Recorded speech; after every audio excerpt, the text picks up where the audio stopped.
성령의 9가지 열매 5. 온유. 갈라디아서 5장 22절에서 23절 말씀.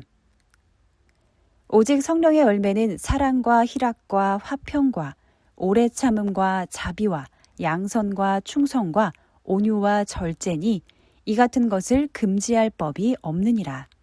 이는 하나님의 말씀이니라. 아멘. 네, 안녕하세요. 오늘은 성령의 9가지 열매 중에서 8번째 자리를 차지하고 있는 온유에 대해서 함께 은혜를 나누도록 하겠습니다. 온유의 헬라어는 프라우테스죠. 프라우테스. 온화한 기질, 유순함, 그리고 함축적으로 성경에서는 많이 사용하고 있는데 겸손이라는 것으로 많이 해석이 되고 있습니다. 겸손.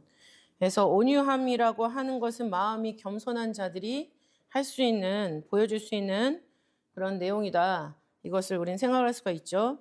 원로목사님 설교 중에서 이 말씀 온유를 어떻게 설명을 하셨냐면 친절, 겸손, 동정심. 온유한 것은 친절하고 또 겸손하고 동정심을 갖는 것으로 말씀을 설교에서 이렇게 표현을 해주셨고 그것을 이제 우리의 삶에 나타나는 태도로 말씀을 하실 때에는 사람에 대한 선의와 사람에 대한 선의 그리고 하나님을 높이는 태도 이것으로 이제 설교 말씀을 진행을 해주셨어요. 그래서 이 온유를 성경에서 이제 찾아보면서 한 가지씩 보도록 하겠습니다. 먼저 온유는 하나님의 성품이에요. 하나님의 성품. 우리 김성훈 선생님 딸 하나 이름이 온유죠. 그래서 이 말씀이 그 온유에게도 굉장히 의미가 있게 될 것 같은데 온유는 하나님의 성품이다. 사무엘하 22장 36절 말씀 보시면 주께서 또 주의 구원의 방패를 내게 주시며 주의 온유함이 나를 크게 하셨나이다. 말씀을 하고 있죠. 그래서 하나님의 성품으로 설명을 하고 있습니다. 또 욥기 15장 11절 말씀을 보시면 하나님의 위로와 너에게 온유하게 하시는 말씀을 내가 어찌 작다 하느냐 이렇게 말씀하시면서 하나님의 말씀을 온유하게 하시는 말씀으로 표현을 하고 있죠.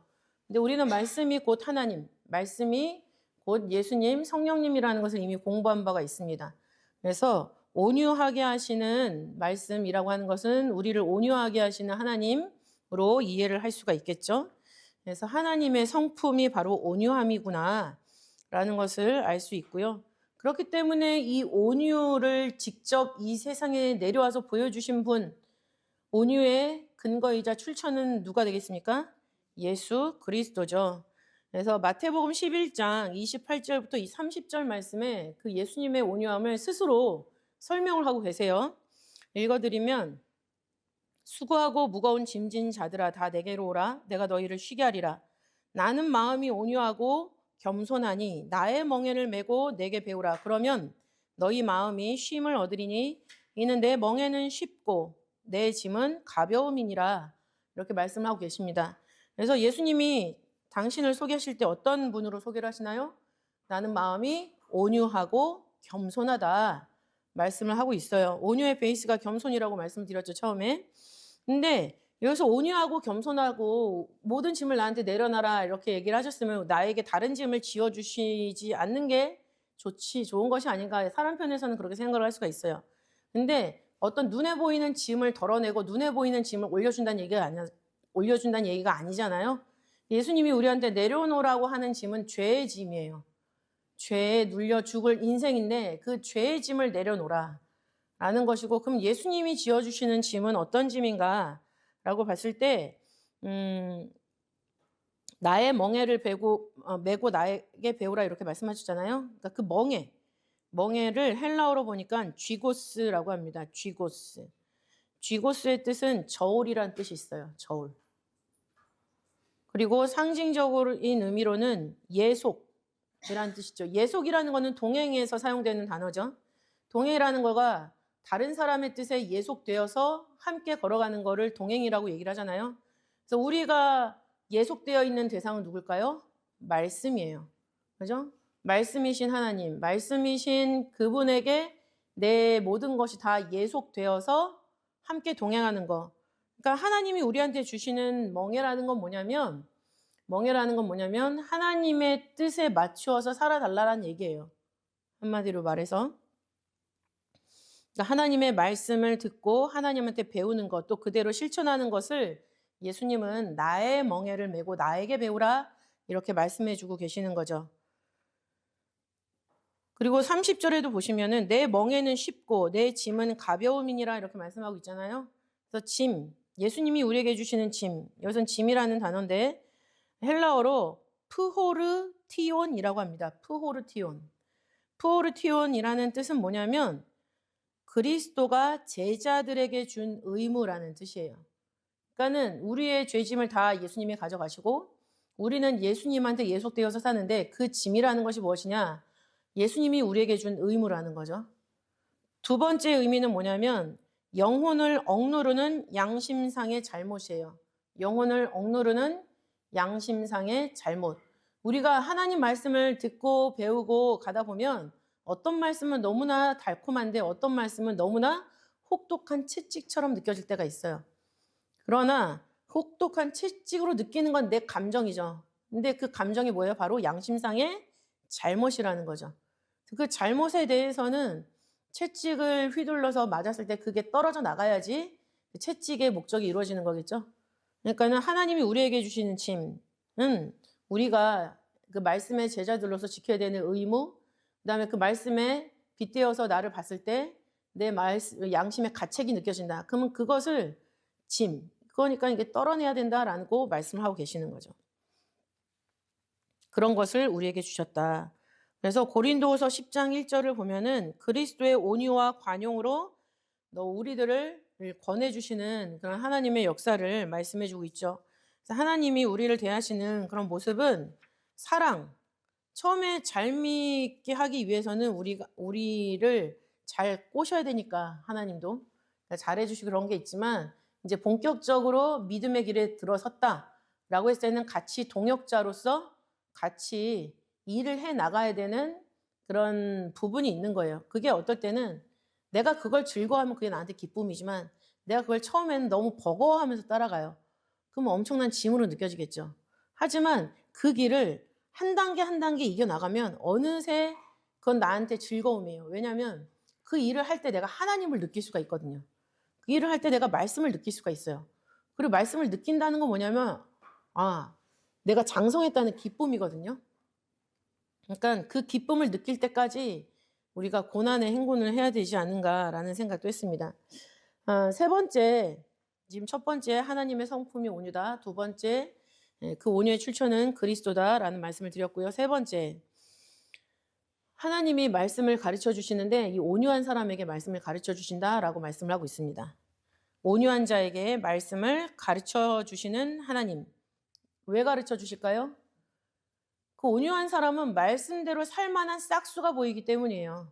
가르쳐주면 얘는 하겠다. 그러니까 가르치는 거예요. 가르쳐봤자 얘는 안 해. 그럼 가르칠까요? 안 가르치잖아요. 뭐가 싹수가 보이는데 하나님 그 싹수를 뭘로 본다는 얘기예요? 온유함으로 본다는 얘기죠. 얘는 마음이 온유하구나. 내가 말씀을 가르치면 거기에 예속돼서 그 다음에 내 제자로서의 의무를 다할 수가 있겠구나. 그래서 말씀을 가르치는 거죠. 시편 25편 9절. 시편 25편 9절을 보시면 온유한 자를 공의로 지도하시며 온유한 자에게 그 도를 가르치시리로다 말씀하고 있습니다. 분명히 성경에서는 온유한 자에게 하나님이 말씀을 가르친다라고 말씀을 하고 있죠.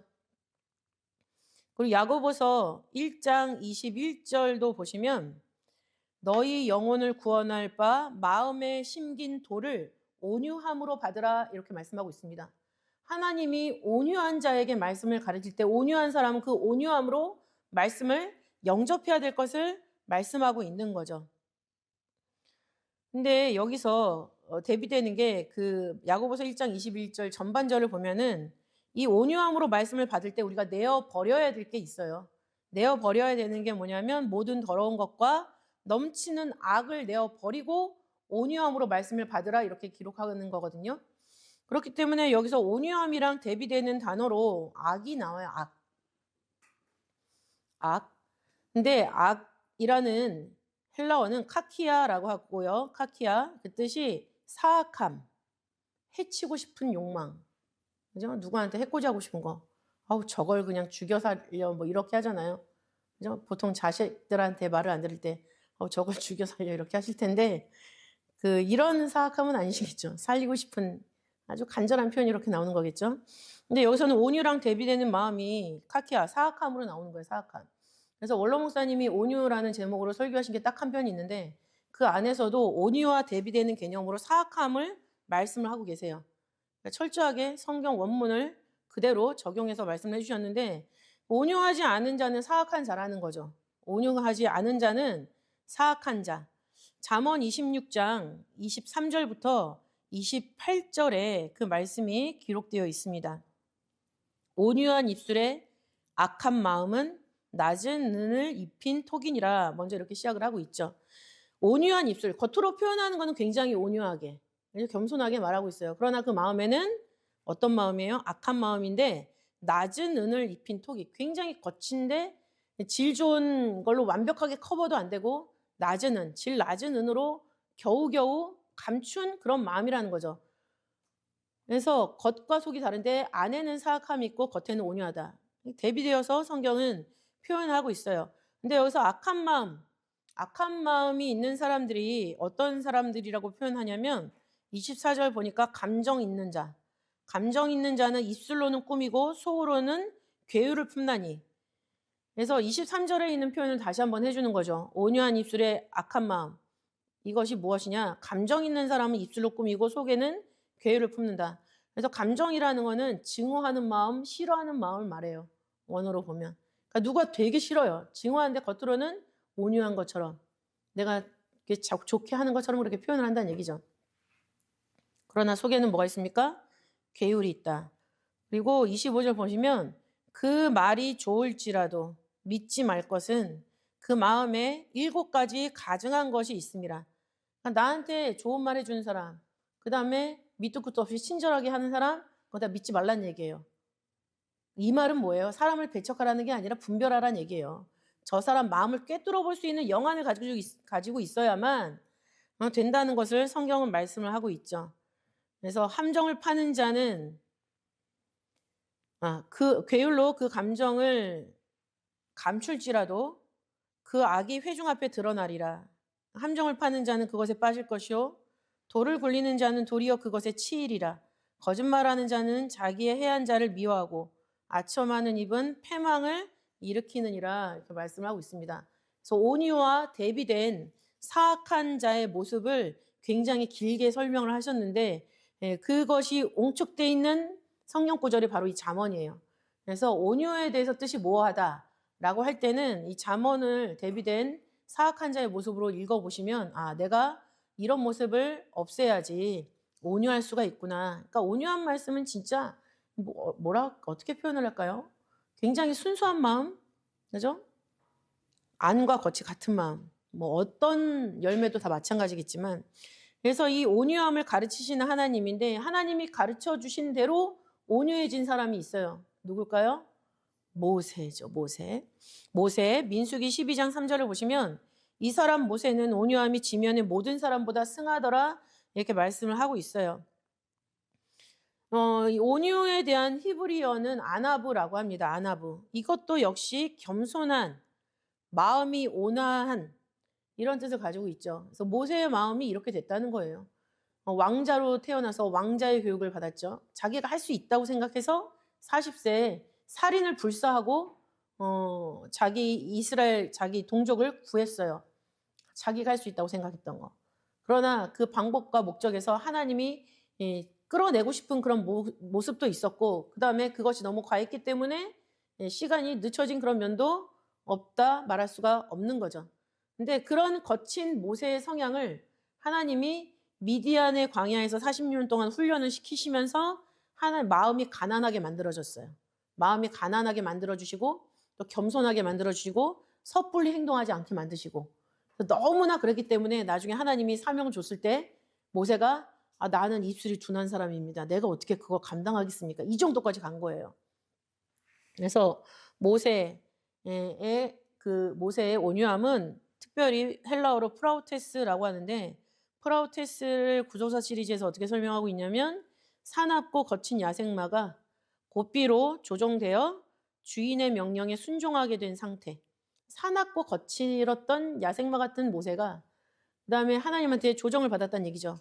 그래서 주인의 명령, 하나님의 명령에 순종하게 된 상태. 그걸로 모세의 온유함 프라우테스라는 단어로 설명을 하고 있습니다. 우리도 마찬가지죠. 우리도 야생마 같잖아요. 제가 주중에 그 말을 제주도에서 키우는 은퇴한 그 골프 선수가 있더라고요. 근데 그 말이 보통 30 몇 세까지 사는데 몇 년까지 사는데 경주마는 5살, 6살, 7살 그때 경주마로 막 활약을 하는데 그거 하다가는 말굽이 터진대요.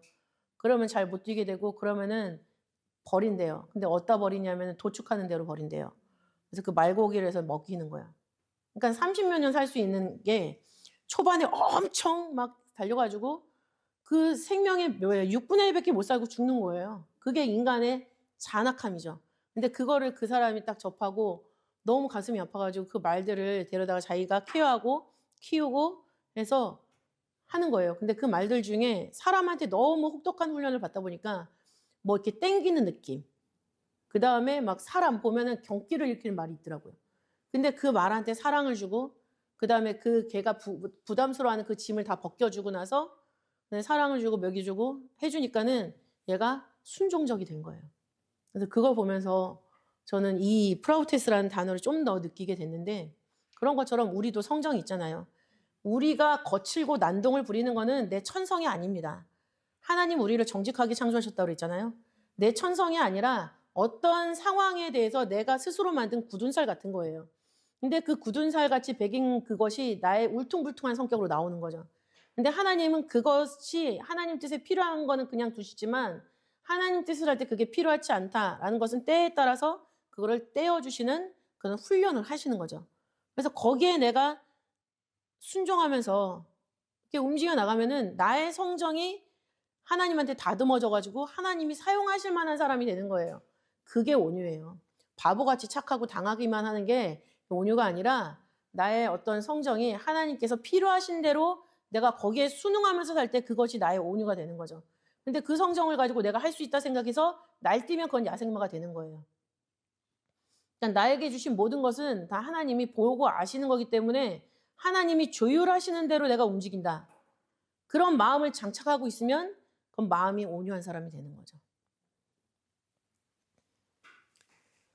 그래서 온유함을 제대로 보여주는 사람 모세였다 아는 거. 그리고 그 성정을 제대로 보여준 때가 있었어요. 이스라엘 백성들이 금송아지 우상을 섬겼잖아요. 그때도 이 모세가 갖고 있었던 그 성정이 튀어나옵니다. 근데 이건 뭐예요? 하나님이 그 성정을 활용하시는 거예요. 모세가 아직도 거칠어가지고 저러는구나. 이게 아니라 모세가 갖고 있던 그거를 하나님이 그때는 뽑아 쓰시는 거예요. 그 우상 숭배의 현장을 보면서 모세가 어떻게 했어요? 그 10계명 돌판을 들어서 상에 던져서 박살을 냈어요. 온유하고 마음이 가난한 모세. 내가 입이 둔하고 뻣뻣한데 어떻게 가서 말하겠습니까? 그런 성정만을 그대로 남겨주셨으면 이런 행동이 나올 수가 없겠죠. 근데 모세가 갖고 있었던 그런 어떤 모습들을 하나님이 하나님의 뜻에 대한 강단 있는 모습으로 사용을 하고 계시는 거예요. 그러니까 나의 모습이 뭐 10가지다. 10가지가 있으면 그 10가지의 모습이 다 하나님이 원하시는 때에 제대로 발휘되면 되는 거죠. 자, 그래서 이 온유는 우리가 실천해야 됩니다. 그래서 네 번째로 온유는 실천하는 것이다. 야고보서 3장 13절을 보시면 너희 중에 지혜와 총명이 있는 자가 누구뇨? 그는 선행으로 말미암아 지혜의 온유함으로 그 행함을 보일지니라 말씀하고 있죠. 우리가 선행을 해야 되는데 그걸 어떻게 해요? 온유함으로 행동을 해라. 그 행함을 보여라 말씀을 하고 있습니다. 그래서 온유함은 내가 갖고 있는 성품에 멈춰 있는 게 아니라 실천해야 되는 거예요. 실천의 원동력이 되는 거죠. 온유함으로 그 행함을 보여라. 이것을 표준세번역에서는 지혜에서 오는 온유함으로 그 행함을 나타내 보이십시오. 설명을 하고 있어요. 시편 111편 10절 111편 10절을 보시면은 온유가 지혜에서 온다고 그랬잖아요. 지혜가 뭡니까? 그 시편 111편 10절에서는 하나님을 경외하는 것이 지혜라고 말씀하고 있잖아요. 그러니까 하나님을 경외하는 사람들에게는 온유함이 나와서 그 온유함이 또 힘이 되어서 내가 선한 행동을 할 수 있는 그런 에너지가 된다. 이것을 말씀해 주고 있는 것입니다. 그러면 온유함으로 우리가 어떤 행함을 보일 것인가 라고 했을 때 첫 번째, 하나님이 온유한 자에게 말씀을 가르친다고 그랬잖아요. 가르침을 받은 대로 가르치기. 우리가 실천해야 되는 온유함으로 실천해야 되는 내용 첫 번째는 가르침을 받은 대로 가르치기입니다. 디모데후서 2장 24절을 보시면 마땅히 주의 종은 다투지 아니하고 모든 사람을 대하여 온유하여 가르치기를 잘하며 참으며 이렇게 말씀을 하고 있죠. 그래서 온유한 마음을 가지고 가르치기도 잘해야 되고 잘 참기도 해야 된다. 이렇게 말씀을 하고 있어요. 하나님한테 배웠으면은 그거를 잘 가르쳐야 되는 거죠. 근데 가르칠 때 내 의가 드러나는 것이 아니라 온유함으로 겸손하고 낮은 마음으로 가르치는 것을 말씀을 하고 있습니다. 베드로전서 3장 15절 말씀에도 너희 마음에 그리스도를 주로 삼아 거룩하게 하고 너희 속에 있는 소망에 관한 이유를 묻는 자에게는 대답할 것을 항상 예비하되 온유와 두려움으로 하고. 사람들이 가르칠 때 보면 고자세로 가르치는 사람들이 있어요. 고자세로 찍어 누르는 것처럼 가르치는 사람이 있단 말이에요. 근데 그게 아니라 너는 왜 그렇게 항상 소망이 넘쳐? 너는 교회 다니면서 너 왜 이렇게 낙천적이 됐어? 긍정적이 됐어? 너 상황은 진짜 너무 힘든데 이렇게 네가 힘을 내는 이유가 뭐야? 라고 사람들이 물어본다는 거죠. 근데 그런 사람들에게는 내가 왜 이렇게 소망을 가지고 일하는지 설명할 수 있어야 된다는 거예요. 근데 그게 제세하는 자세가 아니라 온유한 자세로. 그리고 두려움이라고 그랬죠? 두려움. 내가 지금 설명하는 이것이 하나님 뜻에 맞는가라는 두려움을 가져야 되는 거예요. 내가 느끼는 감정으로 말하는 게 아니라 내가 진짜 이 상황을 내가 이렇게 극복해 나가고 있는데 이것이 성경에 근거하고 있는가? 그 다음에 하나님이 진짜 나에게 역사하시는 것인가? 라는 두려움을 가지고 진짜 낮고 겸손한 마음으로 그걸 설명을 해줘서 같이 공감대를 쌓아가지고 하나님을 믿는 그런 믿음의 길을 가라. 이것을 말씀해주고 있는 거죠. 그게 잘 가르치는 모습이다. 성경은 말씀을 하고 있습니다. 두 번째, 범죄한 자를 바로잡고 마음에 경계 삼기.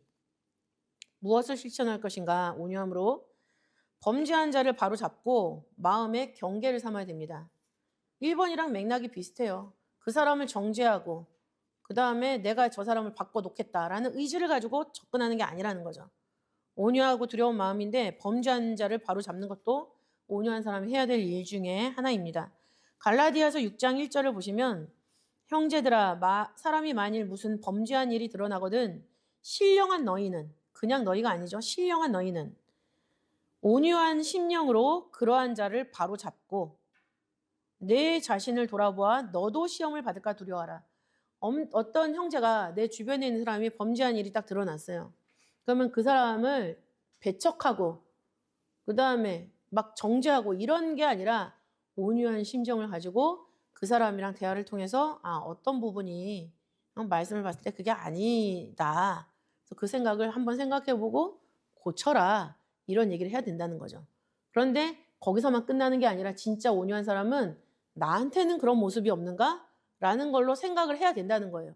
진짜 마음이 가난한 사람은 옆에서 어떤 사람이 잘못한 걸 보면서 나도 저렇게 되면 어떡하지? 나한테는 저런 모습이 없었을까? 생각해야 되는 게 진짜 온유한 마음으로 범죄한 사람을 바로잡는 모습이란 얘기죠. 누가복음 17장 3절도 보면은 너희는 스스로 조심하라. 만일 내 형제가 죄를 범하거든 경계하고 회개하거든 용서하라. 말씀하고 있습니다. 우리 형제가 죄를 범하면 경계해야 돼요. 경계하다라는 건 가르친다는 뜻이에요. 그리고 회개하면 용서하라는 얘기죠. 그러면서 스스로 조심하라. 이거 뭐예요? 그런 모습이 나에게 나타나는가 나타나지 않는가. 또는 내가 그를 바로잡는 과정 속에서 나의 의로움과 교만은 없는가. 이런 모든 거를 다 스스로 조심하고 경계해야 된다는 얘기예요. 그 다음에 3번 베드로전서 3장 4절을 보시면 오직 마음에 숨은 사람을 온유하고 안정한 심령에 썩지 아니할 것으로 알아. 그러니까는 신령한 너희는 온유한 마음으로 가르치라고 했잖아요. 그 신령한 너희의 상태를 베드로전서 3장 4절에서는 이렇게 말씀하고 있는 거죠. 마음에 숨은 사람인데 온유하고 안정한 심령에 썩지 아니할 것. 그것을 마음에 품고 있는 사람. 그 사람이 바로 신령한 사람. 그 다음에 세 번째, 온유의 실천. 세 번째, 무엇을 실천할 것인가 할 때 두 번째랑 비슷합니다. 거역하는 자를 징계하기. 거역하는 자를 징계하기. 좀 더 강도 높은 한글말 표현인데, 원어로 보면은 이 징계한다라는 거는 파이듀오라는 헬라어를 써요. 파이듀오. 파이듀오의 뜻은 뭐냐면은 어린이를 훈련시키다, 혼내다라는 뜻을 가지고 있죠. 그러니까는 잘못한 거는 그 사람이 아직 성장의 과정이기 때문에 잘못이 나타나는 거잖아요. 그러면은 그거를 진짜 뭐 너는 뭐야 사형이야 뭐야 이런 식으로 딱딱 그렇게 하는 게 아니라 아이를 훈련시키는 것처럼 잘 가르쳐 주란 얘기죠.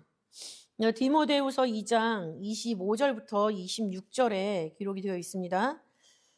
거역하는 자를 온유함으로 징계할지니 혹 하나님이 저희에게 회개함을 주사 진리를 알게 하실까 하며 저희로 깨어 마귀의 올무에서 벗어나 하나님께 사로잡힌 바 되어 그 뜻을 좇게 하실까 함이라.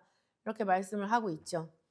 이것이 과거에서 본다면 이스라엘 백성들을 징계하기 위해서 아수르 또 바벨론을 들어 사용하셨어요. 근데 성경에서 보면은 아수르한테 하나님이 뭐라고 말씀하시냐면 아수르를 멸망시키면서 내가 이스라엘을 혼내주려고 너를 들어 쓴 건 맞긴 맞는데 내가 너네 세대 때리라고 했지 누가 100대 때리라고 했어. 그러면서 아수르를 없애신 거거든요, 하나님이. 그러니까 그런 과정 속에서 하나님 나를 막대기로 쓸 수가 있어요. 막대기로 쓸 수 있는데 하나님이 원하시는 정도와 선이 있는 거예요. 그거를 지키면 그건 온유함이 유지가 되는 거예요. 근데 나한테 뭐가 들려졌다고 해서 그걸 휘둘려요. 막 휘두르면 그거는 도가 넘치는 거죠. 그러면 그 막대기를 잡고 있는 사람도 하나님이 부러뜨려 버린다는 얘기예요. 그런 것을 여기서 생각을 할 수가 있죠. 거역하는 자를 내가 온유함으로 징계한다 라고 하는 거는 그 사람을 깨우치기 위해서 나를 도구로 사용하시는 거예요. 그런데 내가 하나님한테 인정받았다라는 것으로 나를 업그레이드 시키면서 모든 사람을 다 그런 식으로 해버리면 제가 너무 건넘는 거죠. 교만한 사람이 되는 거죠. 그러니까는 야단치는 사람이 더 조심해야 돼요, 사실은. 그래서 거역하는 자를 온유함으로 징계한다. 근데 그 이유가 하나님이 저 사람들한테 기회를 더 주는 걸 수도 있어. 저 사람을 끝장내려는 게 아니잖아. 하나님의 생각이 뭔지 모르잖아. 아직 끝이 아니니까 깨우치면 하나님 법을 좇는 사람으로 다시 돌아올 수 있을 거야. 지금 현재로 말하면 이탈과 우리의 관계죠. 이승현의 그런 어떤 법적인 판결을 통해서 지금 호도하고 있잖아요. 응? 점점 성취될수록 감해지고 있고 한과 완전히 제로가 될 거다. 이런 얘기를 하고 있는데 그거는 진짜 하나님 말씀을 통해서 정확하게 논리를 가지고 있는 이성을 가지고 있는 사람이면 누가 봐도 이거는 너무나 어거지다. 이걸 알 수가 있는데 그걸 믿고 있잖아요. 수요일날 보니까 완전히 오류동이 진동할 정도로 막 더 악을 쓰고 난리가 나더라고요. 그러나 그럼에도 불구하고 우리가 기도를 하잖아요. 이런 판결을 통해서 진짜 고민하고 있었던 사람들이 바뀌게 해주시고 때가 돼서 돌아오게 해주시고 그러면서 우리가 기도를 하는데 그 말씀의 근거가 지금 디모데후서 2장 25절 26절의 말씀이죠. 그래서 이렇게 하나님이 우리에게 온유함을 가지고 실천할 것을 세 가지 말씀해 주셨어요. 가르침을 받은 대로 가르치기.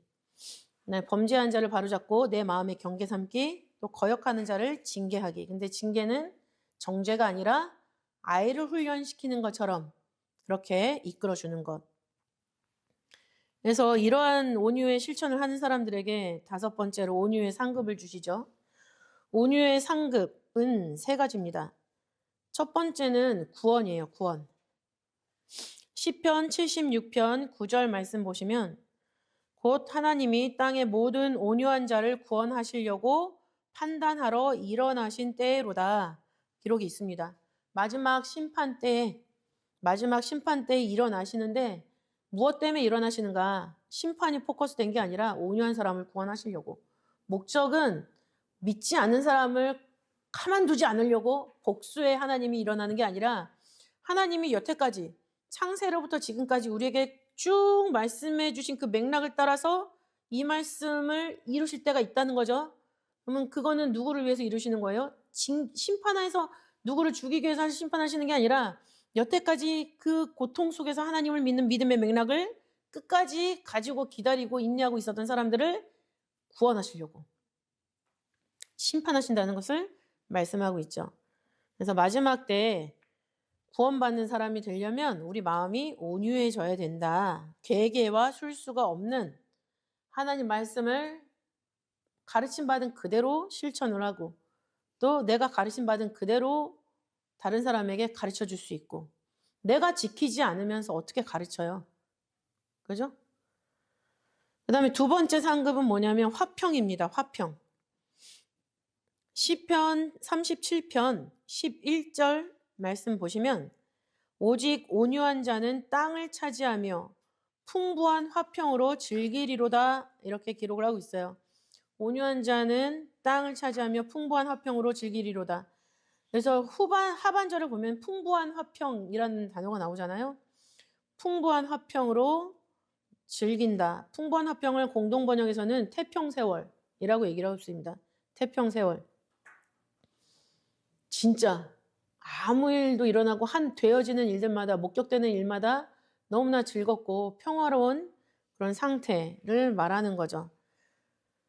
여기서 풍부하다라는 원어의 뜻은 탁월한, 위대한, 넘치는, 탁월한 화평, 위대한 화평, 넘치는 화평.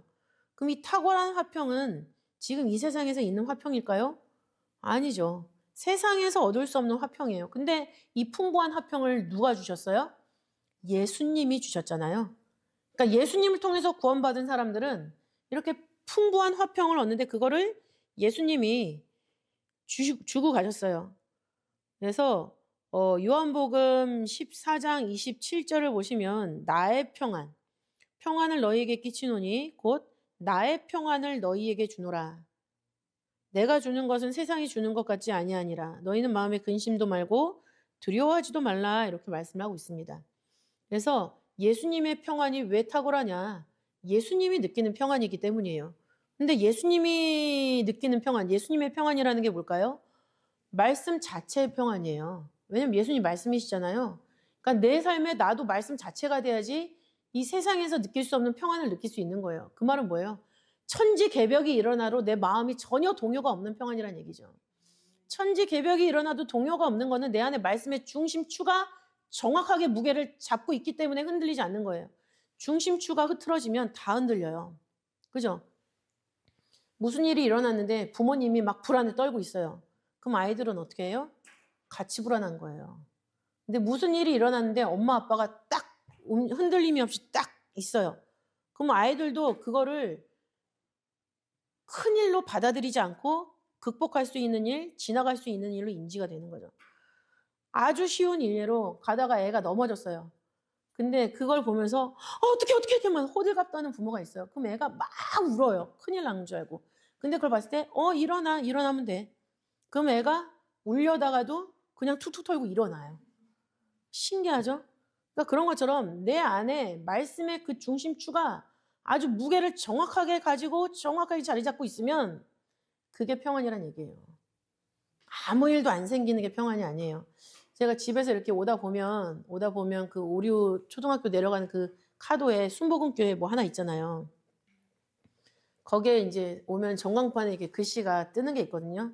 마음에 와닿던 글씨가 있었는데 그 문구가 뭐냐면 하나님의 사랑은 어려움을 없애주시는 게 아니라 어려움을 이길 수 있는 것이다. 이런 문구가 있어요. 진짜 너무 마음에 와닿는 얘기죠. 그래서 위로받고 싶은 사람은 저거를 보면서 저 교회를 나가겠구나. 그런 생각이 들더라고요. 제가 가고 싶다는 건 아니고요. 그래서 예수님이 주시는 평안, 그것이 나의 평안. 그리고 시편 119편 165절을 보면은 주의 법을 사랑하는 자에게는 큰 평안이 있으니 저희에게 장애물이 없으리이다 말씀하고 있습니다. 큰 평안이죠. 근데 이거는 주의 법을 사랑하는 사람이라고 말씀하고 있죠. 하나님의 말씀을 온유함으로 받은 사람, 그래서 그 온유함으로 받은 그 말씀을 실천하는 사람, 그 사람이 주의 법을 사랑하는 사람이에요. 근데 그 사람에게는 큰 평안이 있다. 장애물이 없다. 이렇게 말씀하고 있어요. 그럼 하나님이 장애물을 안 준다는 얘기일까요? 아니죠. 장애물이 있지만 그걸 말씀으로 뚫고 나간다는 얘기예요. 그죠? 그것이 우리에게 평안이다. 그러니까 하나님이 생각하는 그 단어가 있어요. 하나님이 어떤 의미를 가지고 그 단어를 사용하시는데 그거를 내 마음대로 내가 해석해서 하면은 교회는 진짜 사기치는 데예요. 왜 평안 준다면서 나한테 이런 일이 생겨? 진짜 사기 집단이죠. 그렇게만 생각을 하면. 그러나 궁극에 힘을 주신다. 말씀을 자세히 읽어봐야 되는 거죠. 자세히. 이사야 32장 17절부터 18절을 보시면 의의 공효는 화평이요 의의 결과는 영원한 평안과 안전이라. 내 백성이 화평한 집과 안전한 거처와 종용이 쉬는 곳에 있으려니와. 그래서 하나님이 주시는 탁월한 화평을, 하나님이 주시는 탁월한 화평, 풍부한 화평을 이사야에서는 이렇게 말씀하고 있는 거예요. 화평한 집, 안전한 거처, 종용이 쉬는 곳. 이렇게 설명을 하고 있는 거죠. 안전한 거처. 이 안전하다라는 원어는 신뢰, 확신이에요. 내가 하나님께 대한 신뢰가 두텁고 확신이 흔들리지 않으면 내가 있는 곳이 흔들리지 않아요. 그러니까 안전한 거처가 되는 거죠. 종용이 쉰다라 할 때 이 종용히라는 히브리어는 샤아난이라고 합니다. 샤아난. 샤아난의 뜻은 뭐냐면 걱정 없이. 무슨 일이 생겨요. 세상 사람들은 그거 갖고 막 걱정하고 짐을 지고 진짜 하루가 지옥 같고 이런데 나는 그게 걱정이 되지 않아요. 왜? 나 믿는 구석이 있으니까. 신뢰, 믿음이 확실하니까. 걱정이 안 돼요. 그러니까 이것은 진짜 하나님이 물리적으로도 나한테 이런 평안한 곳으로 인도해 주신 때가 있어요. 너무 힘든데 예전에 나 같으면 여기서 포기하고 말 나이인데 어느덧 내가 이거를 뚫고 나갈 수 있다는 걸 느낄 때가 있잖아요. 그럼 그만큼 나는 하나님의 훈련을 제대로 받은 사람이 되는 거예요. 얼마나 감사해요. 근데 예나 지금이나 똑같다. 그러면 무릎 꿇고 회개하죠. 그 다음에 상급 세 번째, 하나님의 나라입니다. 온유한 사람에게 하나님의 나라를 준다. 아까 읽었던 시편 37편 11절 상반절을 보면 오직 온유한 자는 땅을 차지한다 이렇게 말씀을 하고 있어요. 땅을 차지한다. 그리고 마태복음 5장 5절에서도 온유한 자는 복이 있나니 저희가 땅을 기업으로 받을 것이며 이렇게 설명을 하고 있죠. 그래서 하나님의 나라를 우리가 선물로 받게 되는데 그 나라에 대해서 원로 목사님이 그 나라는 어떤 나라인가 네 가지로 설명을 해주셨습니다. 첫 번째, 하나님의 나라는 말씀이 이루어지는 세계입니다. 말씀이 이루어지는 세계. 왜? 하나님이 온유한 사람한테 말씀을 가르치는데 우리가 그 말씀을 또 다른 사람한테 가르치면서 실천하잖아요. 그러니까 말씀이 이루어지는 세계란 얘기예요. 그래서 온유한 사람이 있는 곳에 말씀이 이루어진다. 그다음에 두 번째, 기도로 응답받는 세계. 기도로 응답받는 세계가 바로 하나님의 세계. 이 세계를 어떻게 설명하셨어요? 원로 목사님이? 바나나가 먹고 싶으면 바나나가 내 입에 들어와 있다라는 걸로 표현을 하셨잖아요. 그러나 하나님 나라의 세계는 내가 생각하면 이루어지는 세계. 생각이 곧 기도가 되는 세계죠. 그다음에 세 번째, 생활에 염려가 없는 세계. 이건 뭐예요? 하나님이 나를 잘 먹고 잘 살기도 해주시겠지만 아직 그 단계에 도착하지 않았을 때도 자족할 수 있는 은혜를 주신다는 거죠. 그죠? 어떤 사람은 대리석으로 목욕탕, 욕조를 못 만들어서 프랑스 어딘가에는 그 뭐 몇 천만 원짜리, 몇 억짜리 그 대리석을 못 사가지고 하루하루가 고민이고 하루하루가 괴로운 사람이 있어요. 근데 우리 괴롭습니까? 아니죠. 수련회 같은 데 가면 혼자 조용히 시집고만 있어도 거기가 진짜 하늘나라라고 생각을 하잖아요. 그러니까는 상황 속에서 내가 감사를 찾는 사람이 생활에 염려가 없는 사람이죠. 내가 갖고 싶은 걸로 생각하면 어마하죠. 저는 갖고 싶다라고 생각했을 때는 집을 갖고 싶죠. 저 혼자 조용히 있을 수 있는 집. 누구랑 같이 있는 집이 아니라. 그런 거 보면 저도 아주 욕심이 있습니다. 그러나 그걸 가지려고 안달복달하지는 않아요. 때가 되면 주시겠지. 이 생각을 하고 있는데 우리가 나에게 주시는 상황은 하나님이 나한테 가장 어울리기 때문에 지금 주시는 거예요. 그러면 하나님이 왜 이걸 나한테 어울린다고 생각하고 이걸 주셨는가를 생각해야지. 내 욕심을 가지고 하나님 나를 이 정도로밖에 생각을 안 해주셔? 이렇게 하나님한테 대거리를 하게 되면 있는 것도 뺏어가시는 거예요. 그럼 나애가 어떤 환경에 놓였든지 이거는 시간이 흐르면은 어차피 지나갈 일이에요. 과거에 있었던 모든 시간이 다 지나갔잖아요. 그러면은 그 시간에 내가 어떤 믿음으로 그것을 통과했는가? 그걸 하나님 보시는 거죠. 생활에 염려가 없는 세계는 그런 세계. 또 하나님의 세계 마지막 네 번째는 어떤 세계냐면 가는 곳마다 하나님의 역사가 이루어지는 세계. 가는 곳마다 하나님의 역사가 이루어지는 세계. 예수님이 그러셨잖아요. 나는 마음이 온유하고 겸손하니 내 멍에를 메라. 그게 뭐예요? 그리스도의 제자로서의 가질 수 있는 의무. 의무니까 내가 해야 돼요. 했을 때 성취가 되는 거예요. 그러니까 내가 가는 곳마다, 내가 온유한 사람으로서 내가 가는 곳마다 하나님의 역사가 나를 통해서 이루어지는 거예요. 그럼 그게 하나님의 세계인 거지.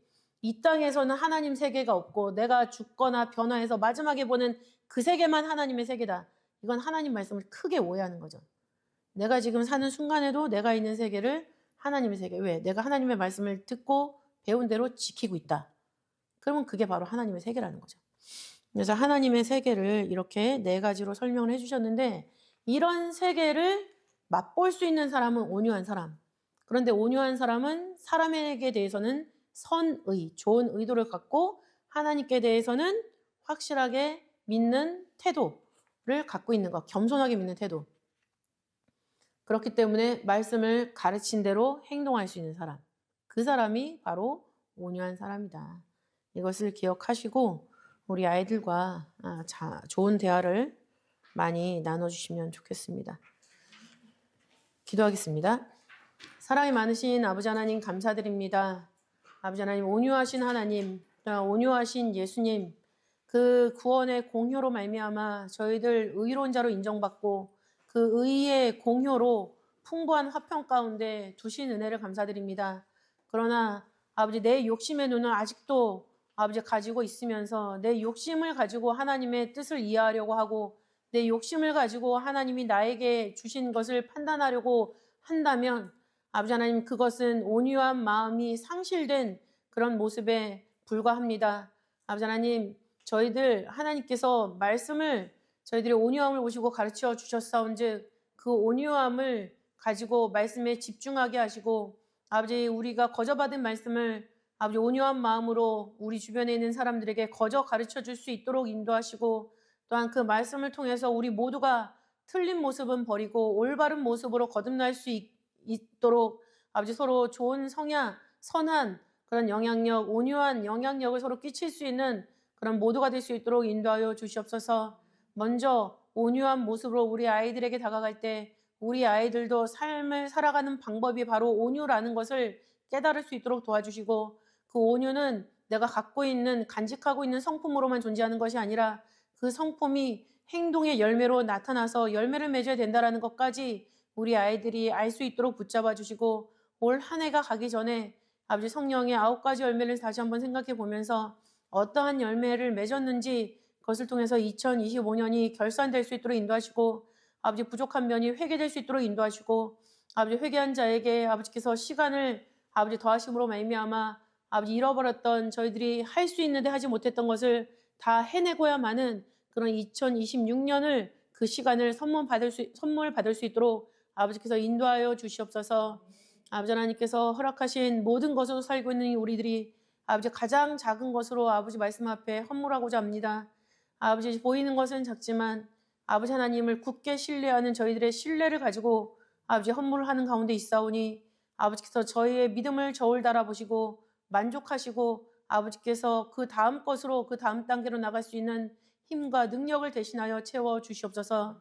아버지께서 함께 하시고 동행하시고 또 우리를 붙잡아 주시는 크신 은혜가 날마다 우리를 떠나지 않음을 믿고 감사드리며 사랑이 많으신 예수님 이름으로 감사 기도 올리옵나이다.